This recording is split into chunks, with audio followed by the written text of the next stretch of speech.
ഫിലിമിന്റെ വിശേഷം അത് ഒരു പോലീസ് സ്റ്റോറിയാണ്. SI ഡേവിഡ് എന്ന് പറഞ്ഞ ക്യാരക്ടറാണ്. അപ്പോൾ അത് ഞാൻ പമ്പേച്ചോടെ ചെയ്തിരിക്കുന്നു. നമ്മുടെ ഷോർട്ട് ഫിലിമിന്റെ പേരാണ് SI ഡേവിഡ് ജോൺ മാസ് ആണ്. അപ്പോൾ നമ്മൾ റിലീസ് ചെയ്യുന്ന 25th ഡിസംബറിലാണ്. അപ്പോൾ ഒരു ക്രിസ്മസ് സമ്മാനമായിട്ടാണ് എല്ലാവർക്കും. ഞാനാണ് ശ്രീദേവി CPO. അപ്പോൾ ഞാൻ ഈ പ്രാവശ്യം പുള്ളിയുടെ ജൂനിയർ ആയിട്ടാണ് വർക്ക് ചെയ്യുന്നത്. അപ്പം നല്ല ഒരു തീമിലുള്ള ഒരു ഷോർട്ട് ഫിലിമാണ്. എല്ലാവരും കാണണം, സപ്പോർട്ട് ചെയ്യണം, കമൻസ് ഷെയറും ഒക്കെ ചെയ്തിട്ട് കുറ്റക്കുറവുകളും പറയണം, കൂടാതെ നല്ലതും പറയണം. ഇപ്പോൾ കോൺസ്റ്റബിളായിട്ടാണ് വർക്ക് ചെയ്തിരിക്കുന്നത്. എന്തായാലും ഇതിൽ അഭിലാഷ് ആട്ടകമുണ്ട്, പമ്പയുണ്ട്, പിന്നെ ഞാനുണ്ട്. അപ്പോൾ എല്ലാവരും ഇപ്പോൾ കാണണം, സപ്പോർട്ട് ചെയ്യണം. ക്യാരക്ടറിനെ പറ്റി പറഞ്ഞു.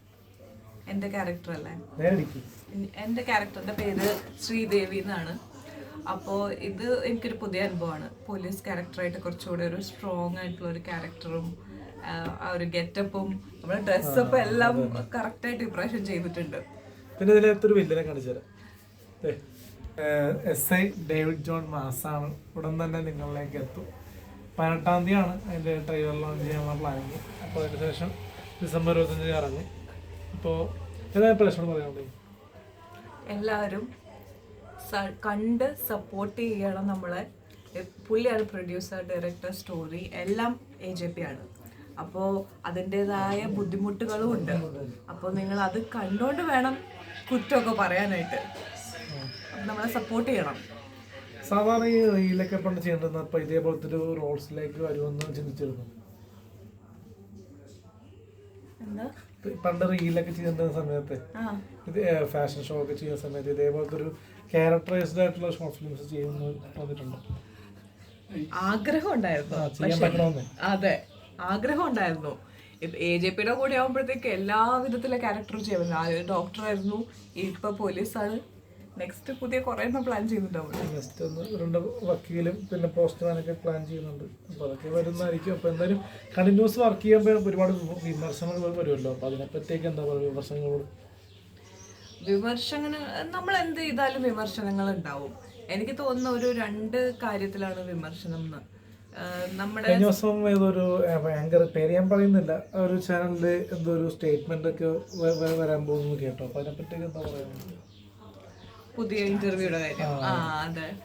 അപ്പോൾ എല്ലായിടത്തും എനിക്ക് ചോദിക്കുന്ന ഒരു പ്രധാന കാര്യം, AJPയുടെ കൂടെ എന്തിനു അഭിനയിക്കുന്നു, നിങ്ങൾക്കിതിലും നന്നായി ചെയ്തുകൂടെ എന്നുള്ളൊരു അഭിപ്രായം. അപ്പൊ ഞാനൊന്ന് പൊക്കി ചോദിക്കുന്നതല്ല, ഒരു കുസൃതി ചോദ്യം.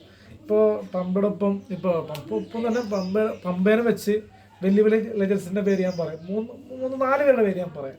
ഇപ്പോൾ ലാലേട്ടൻ, മമ്മൂക്ക, ജയറാമേട്ടൻ, ഈ 3 ദിലീപേട്ടൻ വരെ ഉള്ള ആൾക്കാരുടെ പടങ്ങളിൽ ഓഫർ വന്നിട്ടുണ്ട് ഇതുവരെ? ഇല്ല. വരാത്തെങ്കിൽ ഈ നിമിഷം വരെ സാധനമുണ്ടോ? സങ്കടമൊന്നുമില്ല. ഞാൻ വരുന്ന എല്ലാ ഓപ്പർച്യൂണിറ്റീസും സന്തോഷത്തോടെ സ്വീകരിക്കുന്നു. വന്നാൽ അധികം സന്തോഷം. ഈ ലെജൻസിനെ വെച്ച് നോക്കുമ്പോൾ എൻ്റെ കൂടെ വർക്ക് ചെയ്യുമ്പോൾ എന്താണ് വ്യത്യാസം? അവർക്ക് കുറച്ചും കൂടെ എക്സ്പീരിയൻസ് ഉണ്ട്. ഏറ്റവും പ്രധാനമായിട്ട് അവർക്ക് നല്ല ബഡ്ജറ്റ് ഉണ്ട്, ഒരു മാർക്കറ്റിംഗ് ടീമുണ്ട്. അപ്പോ അതിൻ്റെതായ വ്യത്യാസം ഉണ്ടാവുമല്ലോ.